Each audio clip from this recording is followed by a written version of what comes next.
모든 일과 기회에는 반드시 반대가 따르게 마련입니다. 우리가 반대에 직면했을 때 그 반대를 우리는 어떻게 처리하고 있습니까? 우리가 하나님의 일을 감당하고 주의 사명을 쫓아 나아갈 때 우리를 반대하는, 우리를 공격하는 자들이 일어날 때 혹시 놀라고 당황해서 패닉에 빠지지 않습니까? 긴장하고 혹은 분노하거나 절망하지 않습니까? 혹시 반대 앞에서 모든 것 포기하려고 하지 않습니까? 오늘 우리는 느헤미야 4장 말씀을 통해서 하나님의 사랑, 주님께 받은 사명을 이루어가는 이 땅을 고칠 사명을 받은 우리 믿음의 사람들, 리더들이 어떻게 이 반대를 처리하는지를 우리가 배울 수 있습니다. 우리가 반대자를 처리하고 이 악한 반대의 세력을 극복하고 승리하기 위해서 우리는 먼저 반대자가 어떤 자인지, 어떤 전략을 가지고 있는지를 알아야 합니다. 반대자의 첫 번째 전략은 바로 조롱입니다. 오늘 앞부분 1절에서 3절에 보면 이 조롱의 내용이 나옵니다. 우리 같이 한번 읽겠습니다. 산발랏은 우리가 성벽을 쌓는다는 말을 듣고 분노하고 몹시 붕괴했습니다. 그는 유다 사람들을 조롱하며 그의 동료들과 사마리아 군대 앞에서 빈정거리며 말했습니다. 저 유다 사람 약골들이 무엇을 하는 것이냐? 그 성벽을 복원하겠다는 것이냐? 제사를 드리겠다는 것이냐? 하루 만에 공사를 끝내겠다는 것이냐? 타버린 돌들을 저 무더기 속에서 원상 복구하겠단 말이냐? 그 곁에 있던 암몬 사람 도비야가 맞장구 치며 말했습니다. 그들이 무엇을 건축하든 여우라도 한 마리 올라가면 그 돌 성벽이 다 허물어질 것이다. 1절부터 3절까지 이 산발락과 그 무리의 조롱의 내용이 나옵니다. 여러분, 반대하는 자들은 보통 조롱을 사용하게 됩니다. 그런데 이 조롱이 이 공격받는 자들에게 강력하고 효과적인 도구로 작용합니다.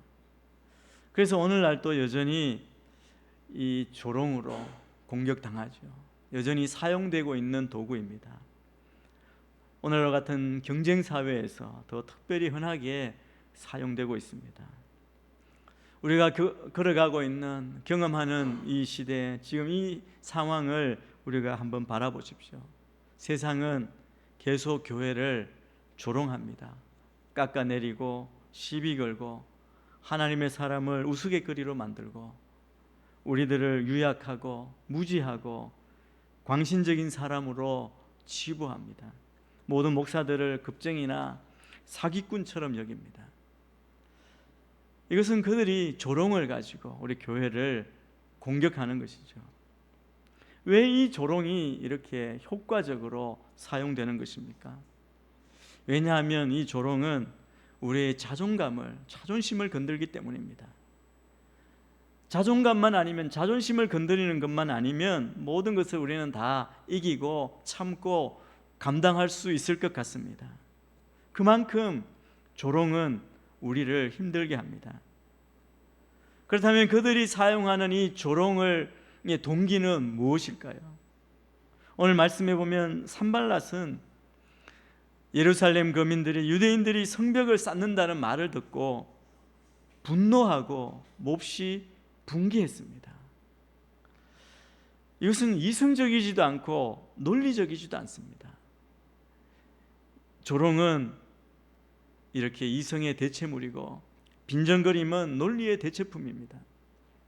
만약 사람들이 우리가 주의 일을 감당할 때 그 일에서, 그 자리에서 쫓아낼 합리적인 근거나 논리적인 이유가 없을 때 그들은 단지 우리를 조롱하려고 애쓸 것입니다. 그것이 반대자들의 전략입니다. 그들이 왜 조롱하느냐 하면 그 마음 깊숙한 곳에 두려움이 있기 때문입니다. 우리가 성공할 것 같은 두려움입니다. 우리만 구원받고 또 우리가 정말 옳은 것이 아닐까 하는 그런 두려움이 저들 가운데 있는 것이죠. 이 사람들이 조롱하는 말을 한번 보십시오. 저 유다 사람 약골들이 무엇을 하는 것이냐? 성벽 복원하겠다는 것이냐? 제사를 드리겠다는 것이냐? 하루 만에 공사를 끝내겠다는 것이냐? 타버린 돌들을 저 흙무더기 속에서 원상복귀하겠다는 것이냐? 여우만 올라가도 무너질 것이다. 이렇게 조롱합니다. 그들은 유대인들의 믿음을 웃음거리로 만들고 있습니다. 그리고 그 믿음의 사람들이 하는 그 일을, 그 사건을 과장해서 말합니다. 이 모든 것이 다 조롱의 전형적인 모습입니다. 하루 만에 공사를 끝낼 것이냐라고 말합니다. 어디에도 누구도 하루 만에 공사를 끝내겠다고 한 적이 없습니다. 이것이 조롱의 현상입니다. 전형적인 모습입니다. 또 조롱은 전념성이 있습니다. 3절에 본 대로 산발랏의 그 조롱 앞에 곁에 있던 암몬 사람 도비야가 맞장구까지 쳐줍니다.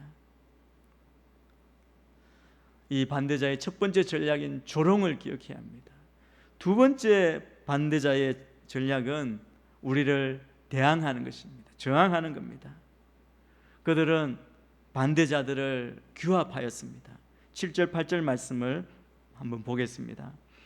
그러나 산발락과 도비야, 아라비아 사람들과 암몬 사람들과 아스돗 사람들은 예루살렘 성벽이 복원돼 허물어진 부분들이 점점 메워진다는 소식을 듣고 몹시 분노했습니다. 그들은 함께 음모를 꾸미고 예루살렘에 와서 싸우고 회방을 놓으려고 했습니다. 반대자들이 조직을 만듭니다. 몇몇 사람의 비판 조롱 대신에 음모를 꾸미는 것입니다. 산발랏은 사마리아 사람입니다.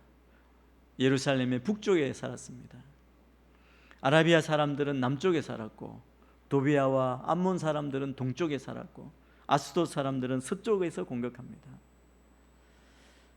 이스라엘은 음모를 꾸미는 적들에 의해서 포위되었습니다. 여러분, 부정적인 사람들은 그들끼리 서로 끌리는 경향이 있다는 것을 알고 계십니까? 혹시 여러분 가운데도 그런 경험이 있지 않습니까? 저들의 목적은 싸우고 회방을 놓으려는 것입니다. 이런 사람들이 지금도 도처에 있습니다. 어떤 사람은 그 인생의 목적이 어떤 일을 무조건 반대하는 것에 있는 것처럼 그렇게 강렬하게 반대만 하는 사람도 있습니다. 또 반대자의 세 번째 전략은 오늘 말씀에서 보면 소문을 내는 것입니다. 11절 12절입니다.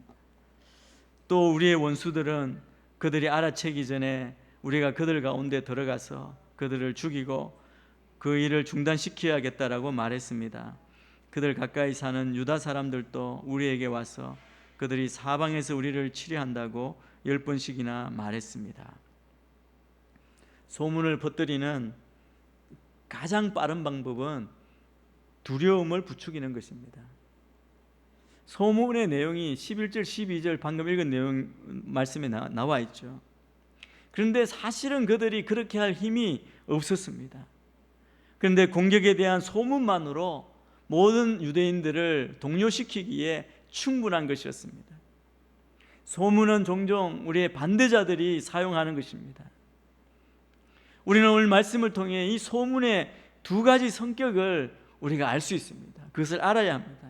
그것은 이 소문은 항상 적들과 가까이 있는 사람들에 의해서 전파된다는 것입니다. 그들 가까이 사는 유다 사람들도 와서 그들이 사방에서 우리를 치려한다고 10번씩이나 말했습니다. 우리 12절 말씀처럼. 이 소문을 전하는 유대인들은 아마 성 밖에서 살았던 사람인 것 같습니다. 그러니까 적들과 더 가까이 교류할 수 있었던 사람들입니다. 그리고 그들의 모습을 보면 그들은 부정적인 사람이었습니다. 이들의 조롱과 그 소문, 위협 앞에, 공격 앞에 그들이 뭐라고 말하느냐면 할 일이 산더미 같은데 일꾼이 다 힘이 빠져서 우리가 성벽을 쌓을 수 없다고 불평했던 자들입니다. 여러분, 늘 부정적인 사람들과 함께 있으면 어떤 일이 일어나겠습니까? 우리도 부정적으로 바뀌게 됩니다. 우리가 전염되는 것입니다. 여기 우리가 봐야 할 것은 만약 사탄이 우리 가운데 한 사람에게 들어가서 이건 안 됩니다, 불가능한 일입니다라고 그 사람이 전하고 말할 수만 있게 하면 사탄은 승리한 것입니다. 그래서 사탄은 계속 우리의 마음을 공격하고 침투하려고 애쓰는 것입니다. 또 소문의 또 다른 성격은, 소문은 반복해서 말해지고 과장되어집니다. 보십시오. 10번씩이나 말했습니다. 10번씩 말하면 어떤 일이 일어나겠습니까? 사람들이 그것을 믿기 시작합니다. 여러분, 우리 믿음의 사람들, 하나님께 받은 사명을 이루는 이 땅의 리더들, 이 땅을 고치는 제자의 사명을 받은 우리는 소문에 잡아먹혀서는 안 됩니다. 우리는 그것을 들을 수는 있습니다. 생각할 수도 있습니다. 그러나 삼키면 안 된다는 것을 우리는 꼭 명심해야 합니다. 왜냐하면 그것은 항상 과장되어 있기 때문입니다. 대적들이 노리는 결과, 대적들이 원하는 효과가 무엇입니까? 우리가 열심히 주의 일을 감당할 때, 일하고 있을 때, 우리가 조롱이나 소문이나 반대자의 공격을 받을 때 그것으로 인해 실망하고 좌절하게 되는 것입니다. 대적은 그것을 노리는 것이죠. 실망하는 것입니다. 그런데 우리가 일을 하다 보면 언제 실망을 잘 할까요? 6절 말씀을 한번 보겠습니다. 백성들이 마음을 다해 열심히 일한 결과 우리는 성벽 전체를 절반 높이까지 복구했습니다. 여러분, 성벽 절반 쌓았을 때 실망은 절반 정도 쌓았을 때 나타납니다. 우리의 삶 가운데 혹시 반쯤 끝낸 일이 얼마나 있습니까? 우리 집에, 여러분의 직장에, 여러분의 삶 가운데 완수하지 못하고 진행하고 반쯤 진행되는 일이 얼마나 있습니까? 실망은 이때 옵니다. 그런데 실망은 사실은 그 사실을 바로 보지 못하는 그런 좌절과 피곤함과 실패와 두려움으로 오는 것이죠. 좀 전에 읽은 10절 말씀처럼 유다 사람들은 할 일이 산더미같이 많다고 말합니다. 여러분, 절반이나 진행했으면 사실은 할 일이 절반으로 줄은 것이죠. 그런데 그들은 뭐라고 말하느냐 하면 산더미같이 많다고 말합니다. 그래서 힘이 다 빠졌다고 말합니다. 그러면서 우리는 성벽을 세울 수가 없다고 불평합니다. 적들의 조롱과 소문을 듣고 두려움에 빠져 실망한 것이죠. 우리의 대적자, 반대자는 항상 두 가지 목표를 가지고 우리를 공격합니다. 먼저는 하나님의 말씀을 가리는 것이고, 또 하나는 하나님의 일을 멈추는 것입니다. 그럼 이러한 공격을 받을 때, 반대자들이 우리에게 다가올 때 이 악한 공격 앞에 우리는 어떻게 해야 합니까? 어떻게 이 반대자에 대해서 올바른 대응을 할 수 있습니까? 이것을 우리는 배워야 합니다. 느헤미야 4장에서 느헤미야와 그 백성들의 모습을 보면 우리가 이 시대, 이 반대 앞에서 우리가 승리할 수 있는 그 비결을 배울 수 있습니다. 첫째는 하나님을 의지해야 합니다. 느헤미야는 하나님을 의지했습니다. 4절 5절 말씀을 함께 보겠습니다. 우리 하나님이여, 우리의 기도를 들으소서. 우리가 멸시당하고 있습니다. 그들이 하는 욕이 그들에게 되돌아가게 하소서. 그들이 포로가 돼 남의 땅으로 끌려가게 하소서. 그들의 죄악을 덮지 마시고 그들의 죄를 주 앞에서 지우지 마소서. 그들은 우리 앞에서 주의 얼굴에 욕설을 퍼부었습니다. 모든 조롱과 공격과 소문 앞에 느헤미야가 이 모든 것을 가지고 하나님 앞에 기도하고 있습니다. 여러분, 느헤미야의 기도의 내용을 보면 느헤미야는 지금 화가 많이 나와 있습니다. 합당치 않은 거짓에 과장된 불평과 조롱과 소문을 들었을 때 얼마나 화가 나겠습니까? 그런데 그것을 하나님 앞에 가져오고 있습니다. 여러분이 조롱을 받을 때 그것을 감추거나 덮어두지 않고 그것을 하나님 앞에 고백하시게 되기를 바랍니다. 하나님을 의지하십시오. 잠언 26장 4절 말씀을 함께 보겠습니다. 어리석은 사람에게 그 어리석음에 맞춰 대답해 주지 마라. 그렇지 않으면 너 자신도 그와 같이 되어버린다. 대적이 더 강하면 강할수록 우리는 더 많은 기도할 필요가 있습니다. 하나님을 의지해야 합니다. 조롱에 대해 그 말하는 사람과 따지거나 이야기하지 말고 하나님께 아뢰라고 말합니다. 잠언 말씀도 그렇게 말씀하죠. 어리석은 사람에게 어리석음에 맞춰 그들의 수준에 맞춰 대답하지 말라는 겁니다. 그렇게 되면 우리도 똑같이 되어버릴까 염려하는 것입니다. 느헤미야는 조롱의 말을 주로 들었지만 기본적으로 그것을 무시하고 하나님께로 나아갔습니다. 조롱에 대한 가장 좋은 응답은 반응하지 않는 것입니다. 대신 우리는 나아가 기도하고 그리고 우리가 받은 그 사명의 자리, 우리가 서 있는 처음 그 장소에서 우리가 해야만 하는 그 일을 계속 해야 합니다. 조롱은 우리가 원하지 않는 한 우리가 할 일을 멈추게 할 수 없습니다. 그래서 우리가 마음을 지키고 믿음을 지키고 끝까지 서야 합니다. 조롱당할 때 첫 번째 우리가 해야 하는 일은 기도하는 일입니다. 이 공격자들이 자신들이 하는 조롱이 효과가 없다는 것을 깨달으니까 8절에서부터 예루살렘에 대항해서 함께 싸울 것을 계획합니다. 함께 음모를 꾸미고 예루살렘에 와서 싸우고 회방을 놓으려고 합니다. 그때 우리는 이 반대자를 어떻게 대처해야 합니까? 두 번째, 우리는 대적을 무시하지 말아야 합니다. 우리 그것을 어떻게 할 수 있습니까? 9절 말씀을 함께 보겠습니다. 9절입니다. 그래서 우리는 우리 하나님께 기도하는 한편 밤낮으로 경비병을 세워 이 위험에 대비했습니다. 느헤미야와 그 백성은 기도하면서 그리고 실제적인 대비 두 가지를 다 했습니다. 여러분, 우리가 밤에 누워 잘 때 하나님께 하나님 오늘 또 이 밤 도둑으로부터 지켜주십시오 기도하는 것 해야 하고 좋은 일입니다. 그러나 우리는 일어나서 직접 문을 확인하고 문을 잠궈야 합니다. 조심하는 것, 준비 없는 기도는 상상이고 불신이고 가정에 불과합니다.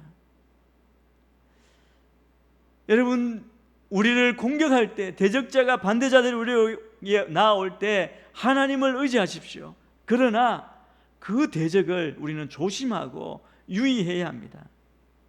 기도만으로 멈추지 않고 기도한 대로 우리가 주의하고 대적을 알고 무엇이 일어날 것인지 무시하지 말아야 합니다. 세 번째 우리가 해야 할 것은 우리의 약점을 알고 약점을 더 강화해야 합니다. 대비해야 합니다. 느헤미야는 약한 곳에 경비를 배치했습니다. 13절 말씀입니다. 그래서 나는 사람들을 가문별로 칼과 창과 활로 무장시켜서 성벽 뒤 낮고 넓게 펼쳐진 곳에 배치했습니다. 낮고 넓게 펼쳐진 곳은 적들이 몰려와서 공격하면 쉽게 무너질 수 있고 방어하기 어려운 곳입니다. 느헤미야는 약한 곳, 낮은 곳을 그의 그 방어를 강화했습니다.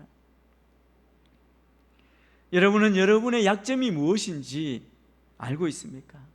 사탄의 공격 앞에 자주 실패하고 실수하고 넘어지는 곳이 무엇인지 알고 있습니까?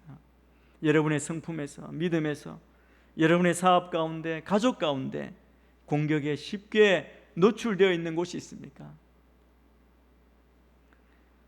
그것을 우리가 끊고 막고 방어하고 더 강화해야 합니다. 우리 믿음의 사람은, 좋은 지도자는 약점을 알고 그곳을 강화합니다. 구체적으로 느헤미야와 그 백성들이 어떻게 했는지 16절에서 18절까지 말씀을 보면 확인할 수 있습니다. 그날부터 내 부하들의 절반은 그 일을 계속하고 나머지 절반은 갑옷을 입고 창과 방패와 활로 무장을 했습니다. 그리고 관리들은 유다의 모든 백성들 뒤에 진을 쳤습니다. 건축자재를 실어 나르는 사람들은 한 손으로는 일을 하고 다른 한 손으로는 무기를 들었습니다. 그리고 성벽을 쌓는 사람들도 각자 칼을 허리에 차고 일했습니다. 다만 나팔 부는 사람만 나와 함께 있었습니다. 예루살렘 백성들 모든 사람들은 전 성벽에 걸쳐 흩어져서 자기가 맡은 자리에 일하고 있었습니다.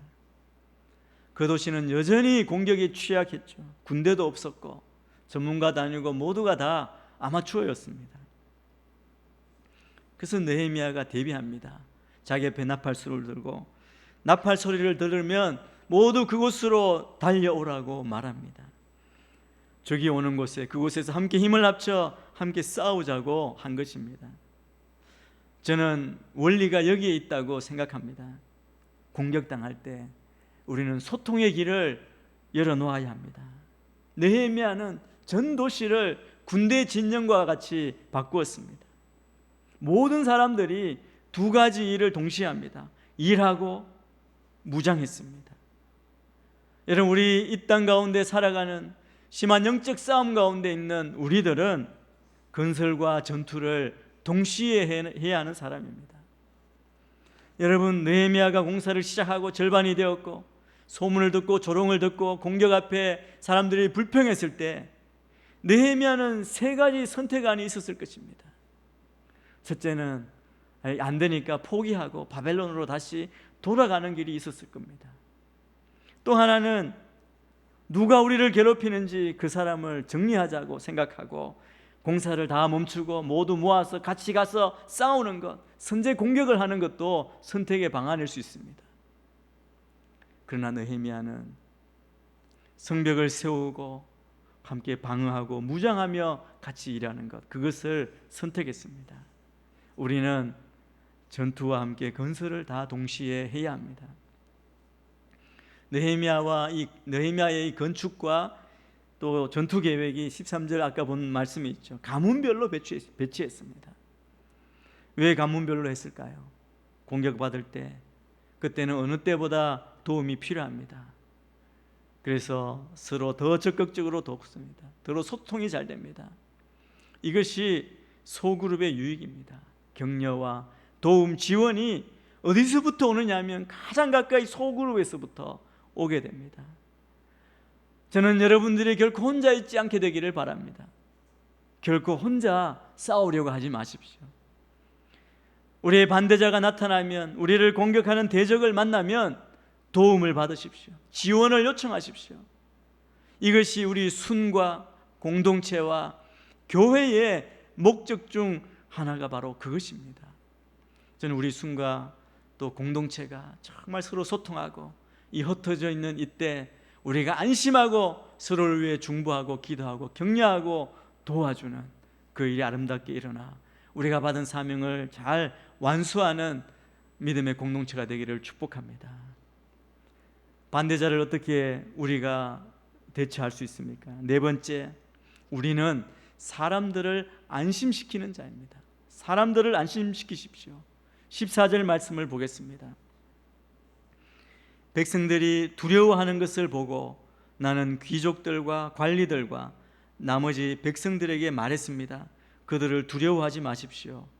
위대하고 두려우신 여호와를 기억하고 여러분의 형제와 자녀와 아내와 가정을 위해 싸우십시오. 여러분, 대적의 공격이 있을 때 우리 믿음의 사람, 믿음의 공동체는 두려워 떠는 사람, 다른 사람들을 강하게 하는 사명과 능력이 있는 자들입니다. 우리의 사명은 그 사람들의 사기를 북돋우는 겁니다. 두려워하지 마십시오. 위대하고 두려우신 여호와를 기억하십시오. 여러분, 우리가 하나님을 두려워할 때 다른 사람을 두려워하지 않게 됩니다. 하나님에 대한 두려움이 사람에 대한 두려움을 대체합니다.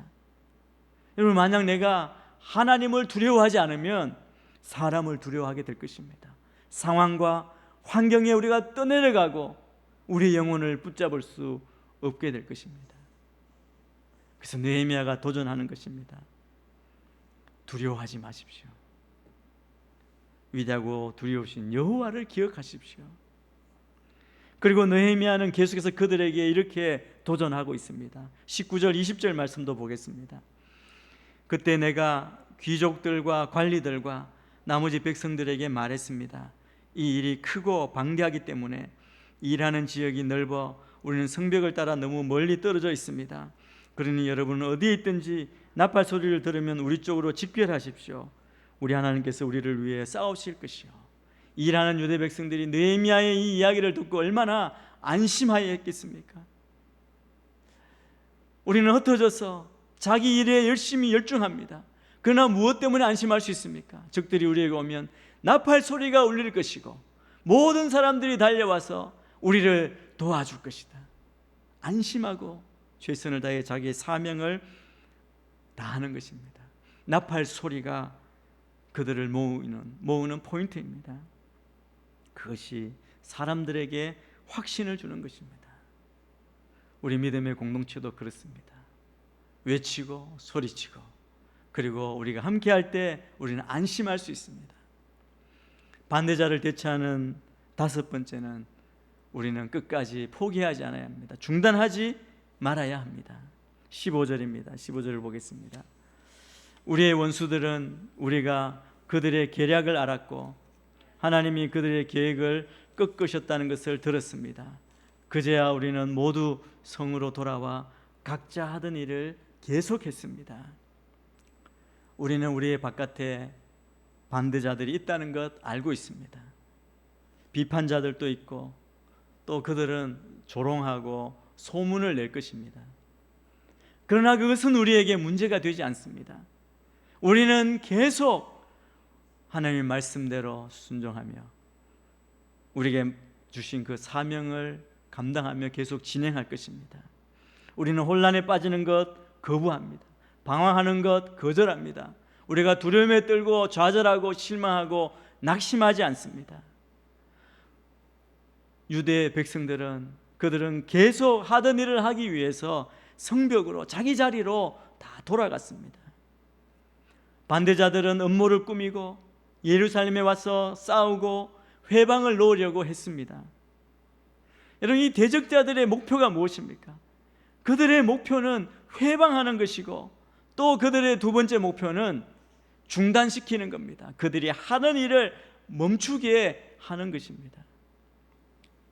그들이 이렇게 말하죠. 이 유대 사람들이 알아채기 전에 그들 가운데 들어가서 그들을 죽이고 그 일을 중단시켜야겠다. 그들이 소문을 내고 그들에게 할 거라고 협박하고 두렵게 하지 않았습니까? 우리는 그들의 목표가 무엇인지를 분명히 압니다. 이 반대자들의 목표를 안다면 우리는 어떻게 해야 하겠습니까? 절대로 포기하지 말아야 합니다. 중지하지 말아야 합니다. 무슨 일이 닥치든 우리는 계속 믿음으로 주님께 받은 그 사명 감당하며 계속 진행하는 우리 모두가 되어야 할 줄 믿습니다. 우리 21절 23절까지만 마지막으로 같이 한번 보겠습니다. 이렇게 해 우리는 새벽 동틀 때부터 별이 뜰 때까지 일을 계속했고 백성들의 절반은 창을 들고 일을 했습니다. 그때 나는 또 백성들에게 말했습니다.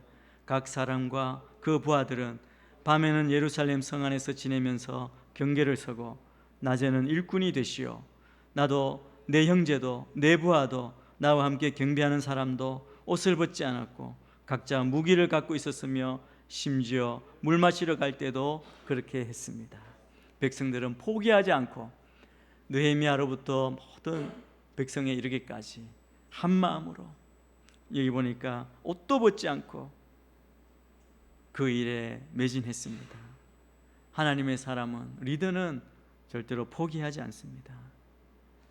멈추는 것 거부합니다. 오늘 이 시대 우리 가운데 어려움과 고난과 마음을 어렵게 하는 일들이 많지만 이 느헤미야의 이 모습을 우리가 배우고 이 시대의 느헤미야로 든든히 서서 무너진 성벽을 세우는 그 중요한 사명을 다 완수하는 우리 모두가 되기를 주님의 이름으로 축복합니다.